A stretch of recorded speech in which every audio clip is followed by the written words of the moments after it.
ممدانی کے حوالے سے اگر دیکھا جائے تو ایک مسلمان میئر جو ہے وہ جیتا ہے. ممدانی اس حالات میں جیتا ہے کہ 26 ارب پتی جو ہیں ان کے خلاف تھے, ایلون مسک ان کے خلاف تھا, صدر ٹرمپ خود ان کے خلاف تھے, بہت سے یورپین ممالک ان کے خلاف تھے, اور اسرائیل خاص طور پہ ان کے خلاف تھا. اس کے باوجود وہ جیتا اور بہت بھاری اکثریت سے جیتا.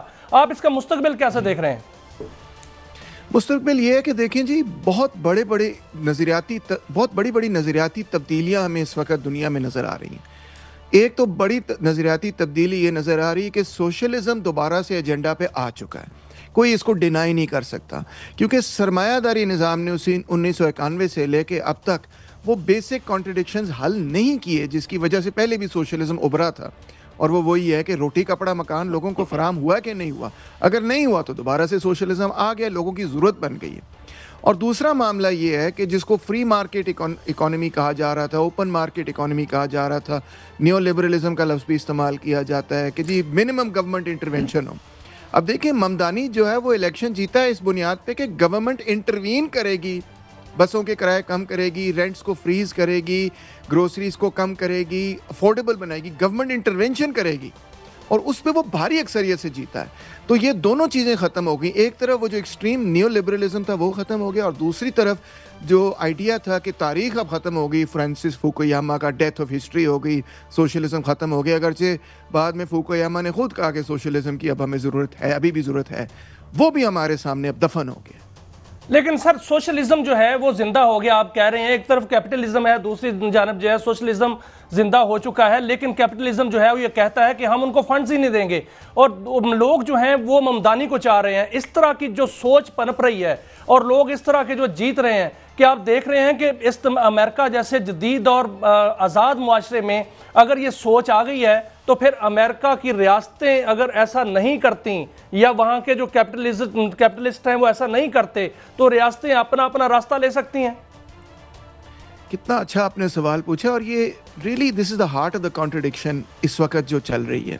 ایلن میکسنز وڈ کی کتاب تھی کیپٹلزم اگینسٹ ڈیموکریسی, یعنی سرمایہ داری جو نظام ہے نا اس وقت, وہ ڈیموکریٹک مینڈیٹ کو قبول یا اس کو ابزارب کرنے کی صلاحیت ہی نہیں رکھتا. کیونکہ جیسے ہی پبلک جو ہے وہ یہ کہتی ہے کہ جی ویلفیئر اسٹیٹ بنا کے دیں, تو جس طرح چلی کے اندر سیلوادور ایندے کی گورنمنٹ گرا دی انہوں نے, یا اور کئی حکومتیں لیفٹ کی گرائیں انہوں نے, کیونکہ یہ نہیں چاہتے تھے کہ کوئی کیپٹلزم کو نقصان پہنچے. تو اسی طرح وہ کہہ رہے ہیں کہ ہم نیو یارک کو سٹارو کریں گے, مگر اگر وہ اس طرح کریں گے تو وہ صاف ظاہر کریں گے کہ جو پبلک کا مینڈیٹ ہے, جو ڈیموکریٹک مینڈیٹ ہے, اس کے وہ خلاف چل رہے ہوں گے.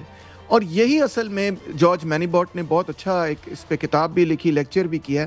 وہ کہتے ہیں اس وقت کا مسئلہ ہی سارا یہ ہے کہ دنیا کو چند اولیگارکس نے, چند خاندانوں نے جو ہے نا بالکل اپنی گرفت میں لے لی. ان اولیگارکس کی مونوپلی توڑنا, اجارت داری توڑنا ہی اصل میں آج کا سینٹرل کویسچن ہے.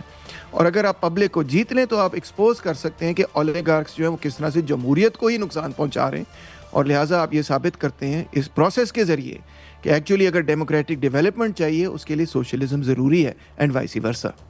اچھا نہیں, یہ ایک اور بات دیکھیں جو اس نے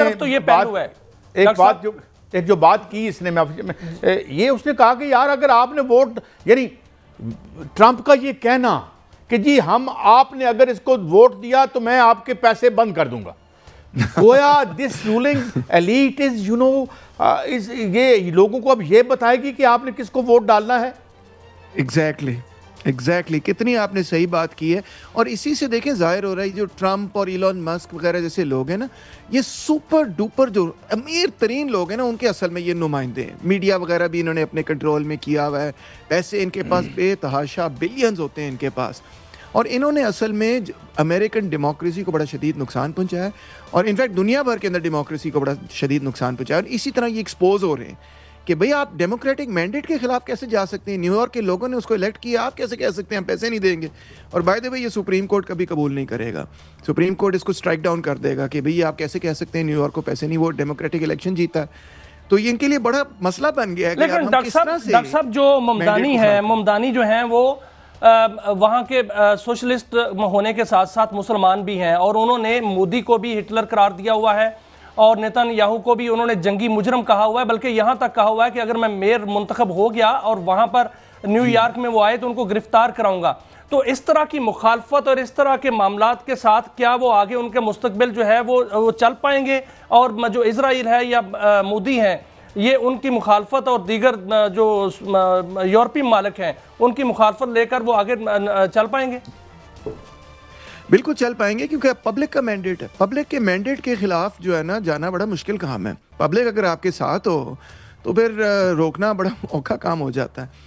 تو ایز لانگ ایز ممدانی جو ہے وہ محنت کرے اور ڈیلیور کرے اپنے وعدوں پہ، جو اصل میں وعدہ ہے وہ وہی ہے کہ بھی میں افورڈیبل کروں گا نیو یارک کو، اور نیو یارک کی پبلک اس کے ساتھ کھڑی رہتی ہے. تو نیو یارک کی پبلک کو تو وہ بلی نہیں کر سکتے نا. وہ نیو یارک تو ہارٹ ہے obviously United States of America کا. واشنگٹن ڈی سی تو دارالحکومت ہے، مگر اصل میں تو نیو یارک جو ہے وہ دل ہے نا امریکہ کا.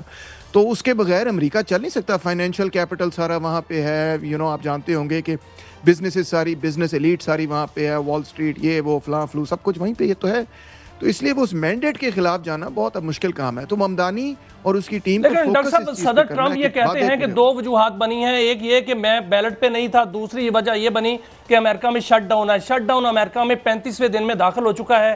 وہاں پر جو ہیں ہزاروں بلکہ لاکھوں ملازمین کو تنخواہ نہیں ملی. بہت سے ملازمین جو ہیں وہ نوکری سے فارغ کر دیے گئے ہیں. اس طرح کے جب معاملات ہوں گے اور دوسری جانب لوگوں کو روٹی کپڑا مکان چاہیے اور ساتھ لبرلزم بھی ہے، ساتھ سوشلزم بھی ہے، تو کیا آپ امریکہ کو اسی سائز میں دیکھ رہے ہیں یا امریکہ جو ہے وہ بکھرتا ہوا نظر آ رہا ہے؟ نہیں، بکھرتا ہوا تو نظر فی الحال نہیں آ رہا، مگر وہاں پہ ایک سٹرگل ہے وہاں کی اولیگارکس کے خلاف، جو کہ ایک بڑی پاورفل موومنٹ امریکہ کے اندر جنم لے رہی ہے. امریکہ سے باہر بھی ہے، امریکہ کے اندر بھی ہے. یہی سٹرگلز ہمیں یورپ کے اندر بھی نظر آ رہی. اس سے یہ مطلب نہیں کہ ملک یا ریاست ہی پوری بکھر جائے گی، ایسا کوئی سلسلہ ہوگا، مگر اس سے یہ مطلب ضرور ہے کہ جو آرٹیکولیشن ہے ریاست کی اور جو سوشل کانٹریکٹ ہے ریاست کا پبلک کے ساتھ، وہ تبدیل ہوتا ہوا ہمیں نظر آ رہا ہے. کہ جی ابھی امریکہ جو اولیگارکس ہیں وہ یہ چاہ رہے ہیں کہ ہمارا پبلک کے ساتھ کوئی خاص سوشل کانٹریکٹ نہیں ہوگا. ہم تو نیو لبرلزم کریں گے، ہم پیسے کمائیں گے، خوب پیسے کمائیں گے، جتنا پیسہ ہم کما سکتے ہیں ہم کمائیں گے. جبکہ ممدانی کہہ رہا ہے کہ نہیں، جو پبلک ہے وہ یہ چاہ رہی کہ آپ نے ہمیں اچھی زندگی دینی. یہ آپ کے ساتھ ریاست کے ساتھ ایک نیا سوشل کانٹریکٹ ہے، یہ اصل کانٹریکٹ ہے. تو یہ this is the heart of what is happening. یہ سیسیشنزم نہیں ہے، یہ ریاست کی توڑ پھوڑ نہیں ہے، مگر ریاست اور سٹیزن کے درمیان ایک نیا امرانی معاہدہ جو ہے اس پہ لڑائی ہے، اس پہ سٹرگل ہے، اس پہ جھگڑا ہے. ڈاکٹر صاحب thank you very much for you always so kind کہ ہمیں آپ جو ہے ٹائم بھی دیتے ہیں اور ہمیں جو ہے تھوڑا گائیڈ بھی کرتے ہیں. بہت شکریہ. ناظرین، ہم یہ دیکھ رہے ہیں کہ دنیا میں سے کیا ہو رہا ہے، اور امریکہ جیسے رضی ترجمی نے کہا تھا کہ پھیرتا رہتا ہے ہونٹوں پر زباں، ہائے وہ دریا بھی پیاسا ہو گیا. تو یہ بھی ہم نے دیکھنا تھا اور چشم فلک نے دیکھنا تھا. آئیں گے بریک سے بعد تو بات کریں گے بھارت اور اسرائیل کے درمیان دفاعی معاہدے کیا ہیں اور کچھ دیکھیں گے کہ یہ کیا سلسلہ ہے ایک بریک کے بعد.